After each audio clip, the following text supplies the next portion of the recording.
TV7. Good morning, sir. Sir, are you expecting a change in leadership in the Senate considering majority ang nanalo po ay mga taga-liberal? Isa po sa mga pangalang maugong kasi na posibleng pumalit kay Senate President Enrile ay kaalyado nyo rin. Baka naman dapat tanongin natin yung mga senador at sabihin lang nakikialam ako sa independent co-equal branch. Hintayin lang natin yung kanilang mga deklarasyon. Follow-up, sir. Do you agree with the statement of COMELEC Chairman Brillantes or your proposal to postpone the 2013 barangay elections to next year? Nakita ko lang yung headline Hindi ko alam kung ano yung detalye ng kanyang mga proposal. But if you remember, parang kasama yun nung sinasabi natin dapat sana i-synchronize na natin lahat. No? Yung postponement, kinakabahan ako dyan, baka maraming postponement ang mangyari tulad nung dating karanasan natin. At yung mandato ng tao, kailangan ma-secure yun periodically. So, unless I see very good reasons for the postponement, I think I'll stick with my stand previously na kakayanin nila, dapat kayanin nila na ma-hold as scheduled. Sir, incidentally, meron pong observation yung AES Watch dun sa nakdaang 2013 elections.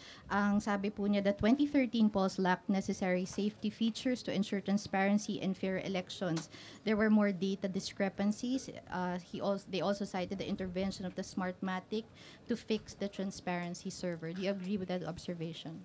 I don't think I agree with that, but I think I'd leave it up to Chairman Brillantes to answer this question. I understand they have an ongoing dialogue. That's been widely publicized in the media. Sir, last question from me. Will you support moves to change the economic provisions in the 1987 Constitution in the next Congress? I think my stand has been public for the longest time. No? I don't think there are necessary detriment to getting foreign investors into this country. Ownership of land as one of the economic provisions. I cite China. China, you lease. No? You cannot own land. But China's economy grew for something like close to 10% for a decade. So that I think is empirical evidence that suggests that is not a main determinant. Nung mga earlier studies natin dyan, various chambers of commerce in the country have indicated a lot of issues and parang very low on the priority to so-called economic provisions. They cited at the time yung bureaucracy, yung peace and order situation amongst others. Lack of infrastructure.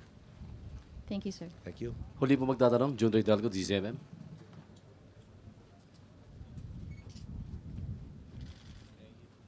Magandang umaga po, Mr. President. Mayroon po ba kayong additional directive sa NBI or MECO, kasunod po ng mga ulat or MECO muna, na issued po ng pagmaltrato sa mga kababayan natin sa Taiwan? And second po, sa NBI, additional directives po para ma-resolve kagad yung kaso ng pagkamatay ng Taiwanese fisherman. Yung sa MECO, hindi na siguro kailangan sabihin sa MECO ang mga obligasyon at tungkulin nila at ginagampanan nila. At ang balita natin ay naglabas ang Prime Minister ng Taiwan at saka yung kanilang Ministry of Foreign Affairs na dapat hindi maltrato ang ating mga kababayan doon at magkakaroon ng kakulaang parusa kung sino man mapatunayan na magmamaltrato sa ating mga kababayan. Papasalamat tayo doon. Yung sa NBI naman, kausap natin si Secretary De Lima, natapos na raw yung kanilang investigation except for the physical examination of the subject boat. No, at yun, nasa Taiwan, hinihintay ang clearance for the team to go there to inspect visually this boat to complete the thorough investigation. Sabi po ng Taiwanese government, phone-in po ito. Opo. Mainam daw po na mag-negotiate ang Pilipinas at Taiwan sa issue po ng fisheries agreement. Ano po ang tugon dito ng pamahalaan? Tapusin na muna natin ito kasalukuyan na issue. Meron mga unang dialogo tungkol dyan. Pero yung sa fisheries, ating pinaaral rin, mga limitasyon natin. Yung guarding the national patrimony provisions of the Constitution will come into play. So, after we finish this issue, we will talk to every neighbor that we have to ensure peaceful and parang equally prosperous relations with everybody. Opo. Nakumusta niyo na po ba ang naging lakad ni Mr. Antonio Basilio sa Taiwan? At nananatili pa po ba ang trust and confidence niyo kay Mr. Basilio? Inatasan natin ang Secretary of Foreign Affairs na kausapin si Mr. Basilio at ma-check yung mga naulat na sinabi niya. Gusto ko masigurado kung ano actually ang sinabi niya at ma-check kung lumampas doon sa ating mga direktiba. Okay po. Last na lang po ito, Mr. President. Phone in po uli ito. Phone in. Special request po ito. Paano niyo po sasagutin ang paratang ni whistleblower Jun Losada na wala na daw kayo interes sa NBN-ZTE deal dahil wala namang nangyaring masama sa bayan? Hinaharas daw po ng inyong administrasyon si Mr. Losada at ito'y bilang ganti niyo daw nung senador pa kayo sa kanya o ganti sa kanya nang tumanggi siyang sunduin niyo siya sa Hong Kong nung kainitan po ng NBN-ZTE deal. Nasaan yung sa city? Pinag sa city, status ng cases. Nasaan? Napakalawak ng tanong mo, sandali lang. Kailangan ko ng notes.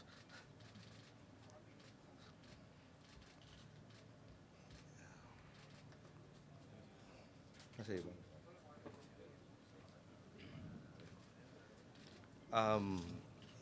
Status muna ng ZTE cases. No? Nasa Sandigan Bayan, 4th Division. Yung unang kaso, Abalos et al., nasa stage ng paglilitis o in trial stage. Nasa parte na raw na in defense ay nagpepresenta ng ebidensya. Magpepresenta ng ebidensya sa June 19 to the 20th. Yung pangalawang kaso, laban kay Ginang Arroyo, kay Attorney Arroyo et al. Trial, prosecution is presenting the 7th witness on July 8. Yung pangatlong kaso, GMA trial, prosecution presenting 4th witness on June 10. Okay. Status muna ng ZTE cases. Ganti. Yung, siguro isalaysay na natin ang buong ating involvement. Ito yata yung gabi bago sa tumuloy ng Hong Kong, kung saan may lumapit sa amin na sa kasalukuyan hindi ko pa nahingi ang permiso na pwedeng ilantad ang kanyang pangalan. At ang sabi sa amin, merong testigo dito sa ZTE deal na to na gustong magpakupkop sa Senado at ako raw na naituro na gusto niya magpakupkop sa akin. So, ang problema, nag-usap kami nung gabi nga na bago sa umalis at saka medyo late na ng gabi. Bago kami nagkausap nung naglapit sa amin, hindi ko nagkakamali, mga 10:30, 11, gano'n. At ang kwento at that time was, may nagsosurveillance sa kay Ginoong Losada kung pwede sunduin na raw siya doon. Sabi ko, hindi pwedeng ura-urada itong ganitong mission, medyo mapanganib. Kailangan planuhin na maayos. So, tumuloy siya ng Hong Kong kinabukasan at tuloy yung pag-uusap. Ako hindi ko siya nakausap, kausap namin yung go-between na palagay namin para masigurado yung kanyang seguridad, susunduin siya ng 2 senador at least at saka isang membro ng media para mabigyan siya ng maski paano proteksyon sa kanyang pag-uwi. Ang problema, at nalaman natin to pagkatapos ng lahat ng sitwasyon, lahat pala ng mga pinagpaplanuhan, nire-relay niya sa kabilang panig. Okay, sinabi niya yung buong plano at alam na natin kasaysayan. Pagdating niya, hindi na naabutan ng aming mga naatasan at pinakiusapan na salubungin siya dahil nailabas na nga sa ibang pamamaraan at nawala siya ng medyo mahaba-habang oras. Okay? So, bakit ako makakagalit sa kanya? No? Ngayon, harassment. Yung kasong hinaharap niya ngayon, sinampa bago po tayo naupo. Okay? Nasa records naman po yan, pakicheck. Okay? Kung ang para akalain niya hindi siya maharas, maabsuelto sa kaso, wala po sa poder ko yan. Pag tayo po'y nakialam doon sa ginagawa ng ombudsman, tayo po ang magkakaroon naman ng kaso intern. At dapat sana maunawaan niya yan. Nung kami po'y huling nagkausap, sabi niya kaya niyang pagtanggol yung sarili niya dito sa mga akusasyon na to at hiningi sa amin ang mga dokumento na magpapatunay raw ng kanyang pagiging inosente dahil hindi raw niya makuha. Sabi ko sa kanya, bakit hindi mo ibigay sa amin ang listahan ng mga dokumento kailangan mo mula doon sa tanggapan dating pinangungunahan mo yung PhilForest at para maibigay sa iyo kagad. Siyempre, yung abogado mo, sinabi na rin na pwede isupina to. Inatasan ko si Executive Secretary Ochoa para aksyonan yon. Sabi ni ES Ochoa, hindi pa rin natatanggap yung listahan hanggang sa kasalukuyan. At pinaulit ko na rin kay Secretary Rojas, kung may dokumento ka na kailangan para patunayan ang yung magiging inosente mo dito sa mga kasusan na to, ibigay mo lang para matulungan ka naman namin makakuha yung mga dokumentong yan. Paalala ko rin po sa kanya, may kapartido ko, si Nerica Costa, kasalukuyang maharap rin sa paglilitis. Kasama rin sa pangkapartido ko, si Grace Padaka. So, doon sa 2 kapartido ko po, bawal tayo makialam. Maliwanag po sa Saligang Batas yan. Ngayon dito ho, hindi ko maintindihan kung meron ho may galit kanino man, siya yata may galit sa akin. At ulitin ko lang ho, no, hindi kami nagsampa ng kaso, pero sabi niya, kaya niyang pagtanggol sa sarili niya, bakit hindi ho niya gawin yon? Imbis na kung saan tayo pupunta sa usapang ito. Okay po. Maraming salamat po, Mr. President. Salamat rin po. Okay, thank you, Mr. President. At maraming salamat sa makasama sa media. Magandang tanghali po.